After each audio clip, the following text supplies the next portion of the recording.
చాలా మంది ఫ్రీక్వెంట్ గా అడిగే క్వశ్చన్ ఏంటంటే ప్రోటీన్ ఇంటేక్ మన వెయిట్ ని బట్టి తీసుకోవాలా, యాక్టివిటీని బట్టి తీసుకోవాలా మేడం అని అడిగారు. సో ఈ వీడియో వాళ్ళ కోసమే అండి. సో ప్రోటీన్ ఇంటేక్ అనేది 100% మనం తీసుకునే యాక్టివిటీని బట్టి, మన ఎనర్జీ లెవెల్స్ ని బట్టి కూడా డిపెండ్ అయి ఉంటుంది. దీనిలో మనం 3 లెవెల్స్ కింద వాళ్ళని డివైడ్ చేస్తాము. సో ఫస్ట్ లెవెల్ ఏంటంటే చిన్న పిల్లలు అండ్ యాక్టివిటీస్ తక్కువ ఉన్న వాళ్ళు అనమాట. వాళ్ళు ఏంటంటే 0.8 నుంచి 1 గ్రామ్ ప్రోటీన్ పర్ 1 kgకి వాళ్ళు తీసుకోవాలి. అలాగే సెకండ్ లెవెల్, సో ఆఫీసులకు వెళ్ళి ఇంట్లో వాళ్ళ వర్క్స్ చేసుకుంటూ లేడీస్ అండ్ జెంట్స్ ఎవరైతే ఉంటారో వాళ్ళు మినిమం 1 గ్రామ్ నుంచి 2 గ్రామ్స్ అప్ టు 2 గ్రామ్స్ వరకు కూడా వాళ్ళు తీసుకోవచ్చు పర్ 1 kg వెయిట్ కి. ఓకే.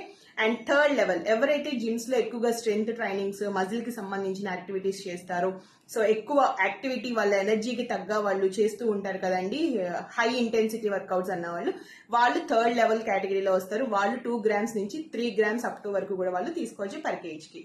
Okay, thank you.